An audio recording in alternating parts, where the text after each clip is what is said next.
Coucou les amis, c'est Sandra, j'espère que vous allez bien, j'espère que vous êtes en forme, j'espère que vous avez passé une bonne nuit, j'espère que vous avez fait de beaux rêves et que vous vous êtes réveillés avec la pêche, ce qui n'est pas mon cas ce matin. Ce matin, je suis fatiguée, ce qui ne va pas m'empêcher de vous faire un petit partage aujourd'hui, de vous apporter mon énergie du matin, qui n'est pas une super énergie ce matin, mais qui est quand même une énergie qui, je l'espère, vous apportera de la lumière pour cette journée.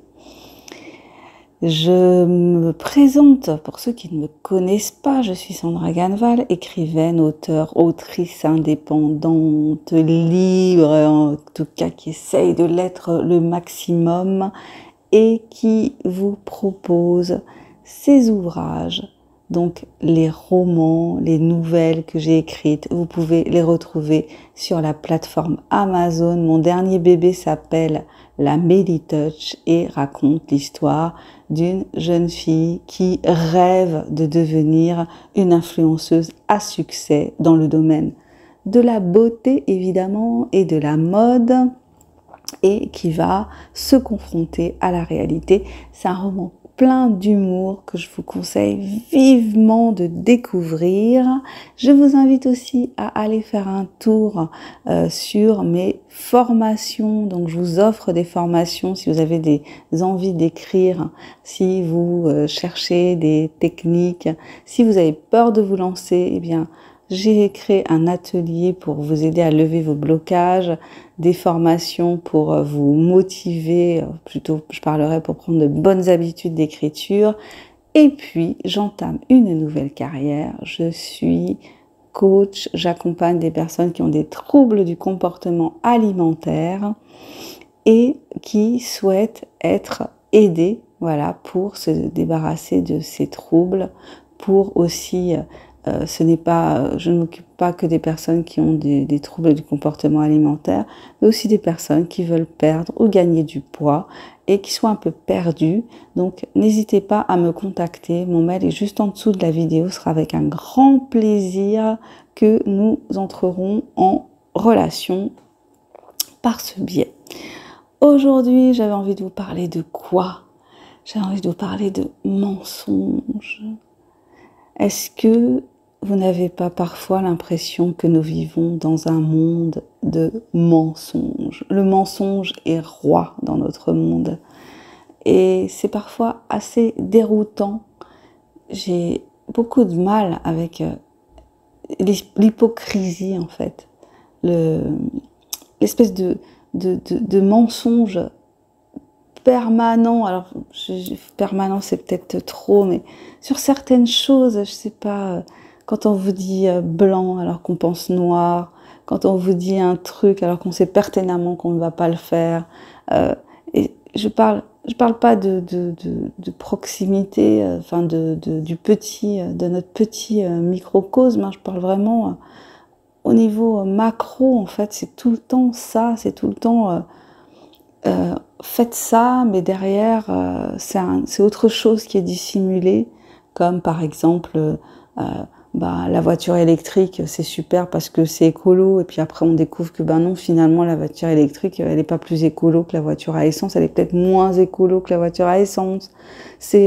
On abandonne le nucléaire et on va vers les éoliennes et puis les panneaux solaires, mais en fait, les éoliennes, pour les fabriquer, il faut un certain bois qui déforeste dans certaines régions du monde. Il faut couler des dalles de béton et le béton, c'est un produit polluant. Et puis quand les éoliennes ne fonctionnent plus, ça pose un problème pour le recyclage. Voilà, c'est un peu tout comme ça dans notre monde.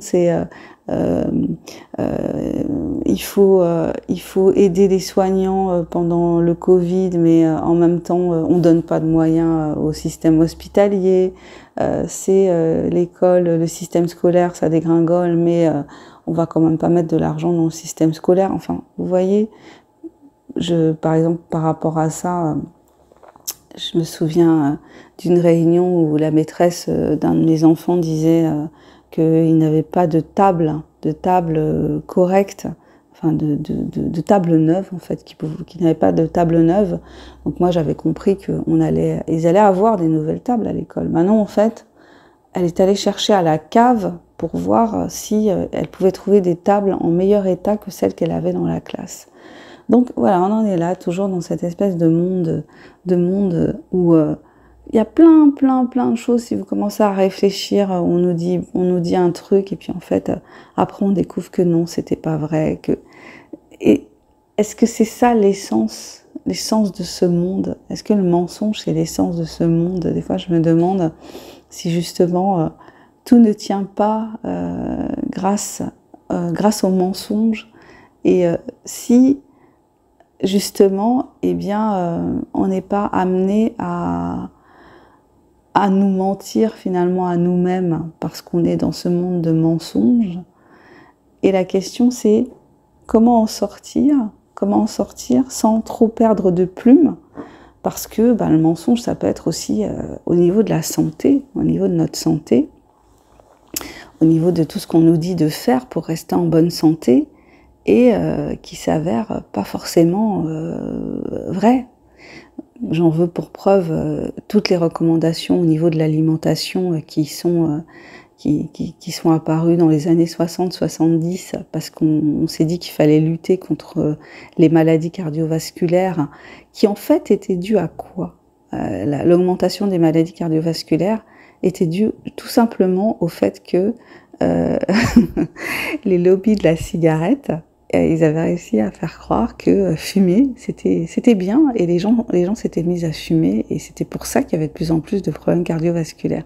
Mais on n'allait pas dire ça, en fait.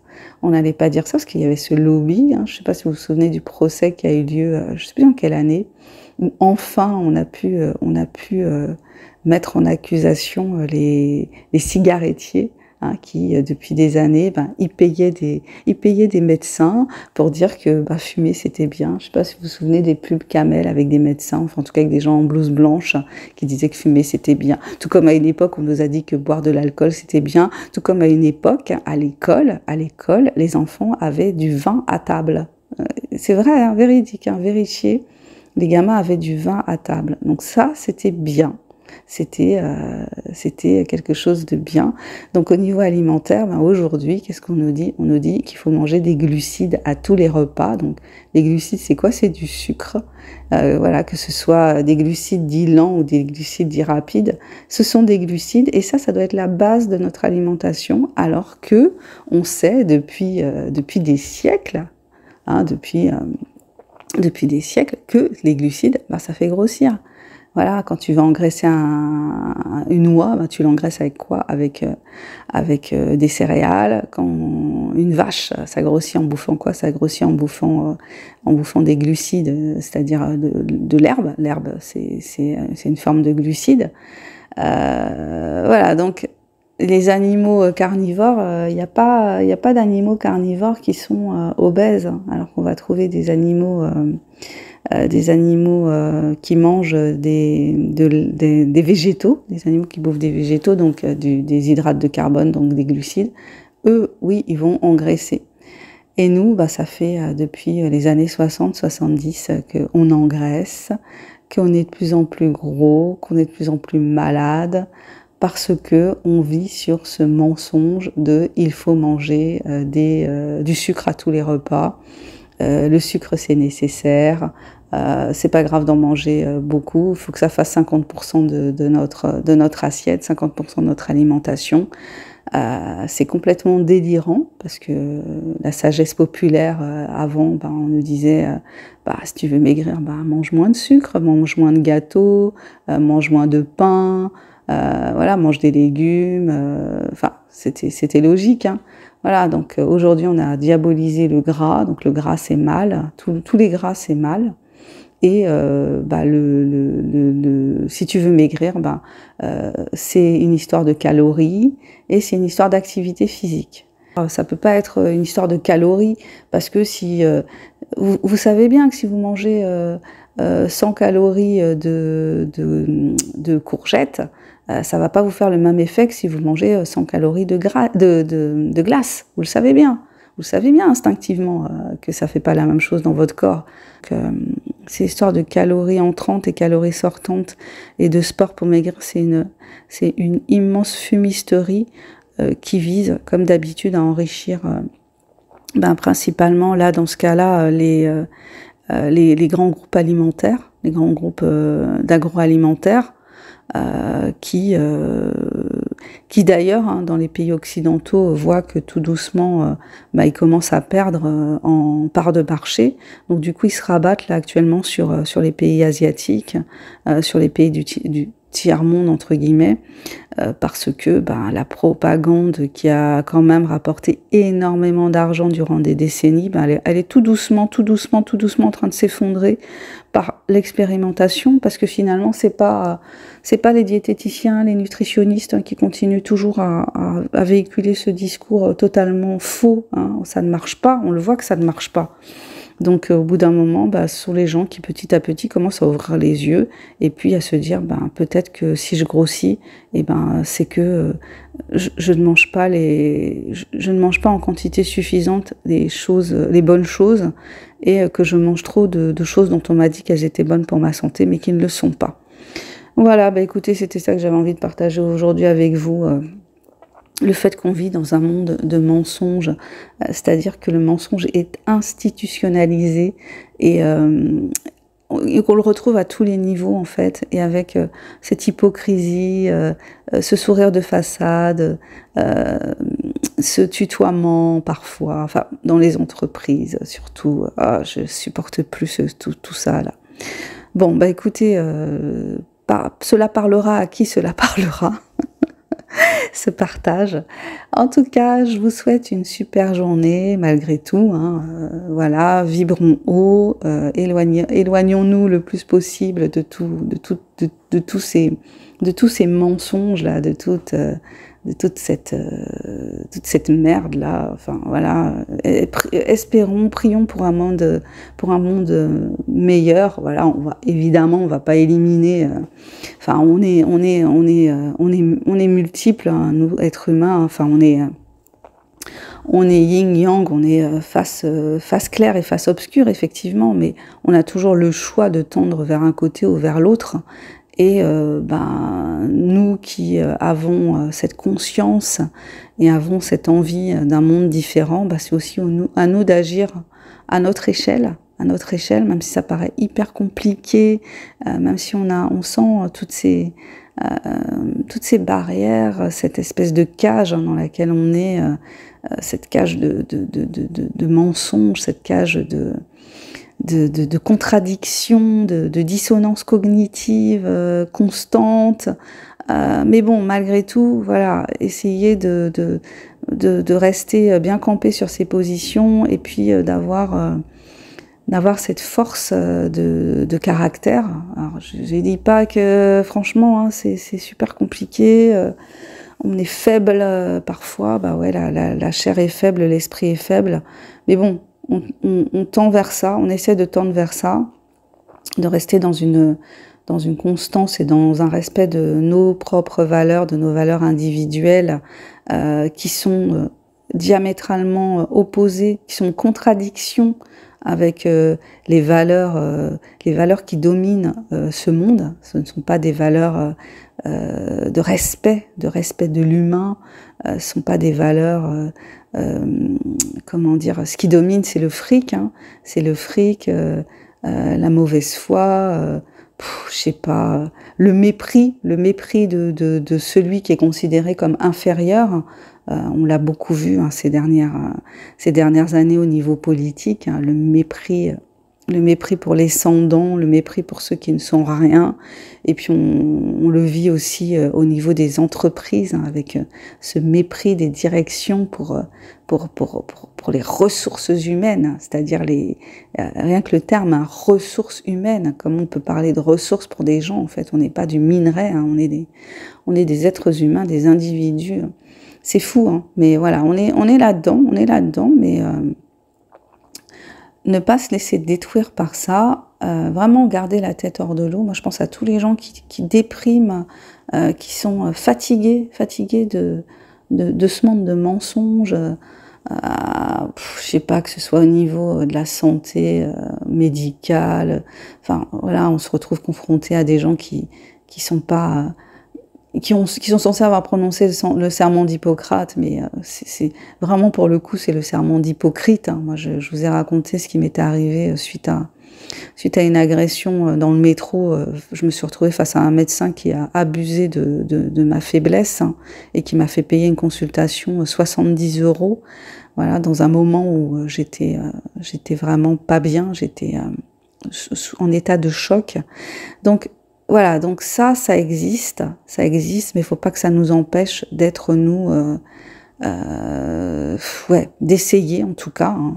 On n'est pas des saints, hein, bien sûr, mais voilà, d'essayer de pencher le plus possible du côté de la balance où on fait le moins de mal possible aux autres. Et peut-être qu'on est dans un temps, comme on dit, on est dans le temps de l'apocalypse, paraît-il, hein, pour certains, le temps des révélations, le temps de la révélation de la méchanceté, de la violence, de l'hypocrisie, des grands de ce monde.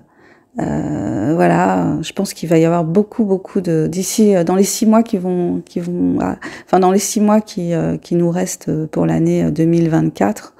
Je pense qu'on va avoir beaucoup de révélations, surtout au niveau de tout ce qui concerne la pédocriminalité, parce que cette violence qui est faite aux enfants avec l'aval des grands de ce monde, parce qu'ils y participent, parce que ça leur rapporte de l'argent, parce qu'il y a aussi une dimension de spiritualité extrêmement malsaine, de quelque chose de diabolique, voilà, il y a quelque chose qui va pas en tout cas, hein, quand on voit l'affaire Epstein qui n'a toujours pas été plus creusée que ça, hein. C'est tranquille, hein, personne n'a été mis en accusation.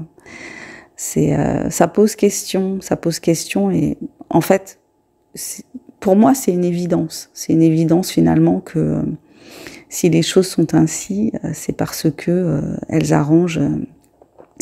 Enfin, les gens qui tiennent les ficelles, hein, les marionnettistes, eh bien, ils veulent que cela soit ainsi. Et finalement, c'est peut-être nous, les petits pions, vous voyez, les gens insignifiants quelque part pour les grands de ce monde, hein, les gens qu'on vire, les gens qu'on manipule, les gens qu'on fait payer ce qu'ils n'ont pas à payer en fait, parce que nous n'avons pas de pouvoir décisionnel à grande échelle au jour le jour. Hein. Vous voyez, c'est toujours un tel qui décide, et puis nous on est là, on est censé subir. Mais c'est nous en fait qui allons changer l'ordre des choses. Alors, vous allez trouver utopiste que je dise ça, hein, mais c'est vrai, c'est nous qui allons changer en modifiant nos comportements. Par exemple, quand vous achetez, n'achetez pas n'importe quoi, lisez les étiquettes de ce que vous achetez. Ça, c'est un tout petit truc, mais c'est tellement important. Si tout le monde arrêtait d'acheter du Coca-Cola, mais vous vous rendez compte de ce qui se passerait, en fait? Vous vous rendez compte?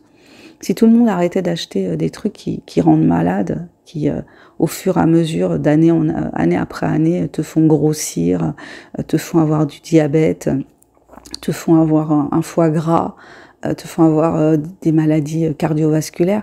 Vous imaginez ça? Si tout le monde, si les gens prenaient conscience en fait de leur pouvoir, qui est d'agir sur leur propre corps, c'est ça notre pouvoir, c'est de décider ce qui rentre et ce qui ne rentre pas dans notre corps. C'est même pas de dire non, hein, c'est juste d'ignorer. Bah écoute, j'en veux pas de ça, j'achète pas ça. Voilà, à chaque fois que je suis dans un supermarché, que je fais mes courses, tout ce que j'ignore, en fait, je me dis, mais si tout le monde ignorait ce que j'ignore, mais il y aurait une bascule qui se ferait, mais ce serait terrible, quoi. Parce que c'est ça, en fait, on a une puissance, mais on n'en est pas conscient, mais on va en prendre de plus en plus conscience, en tout cas, je l'espère. Voilà, bah écoutez, hein, j'espère que vous avez bouffé votre crapaud ce matin.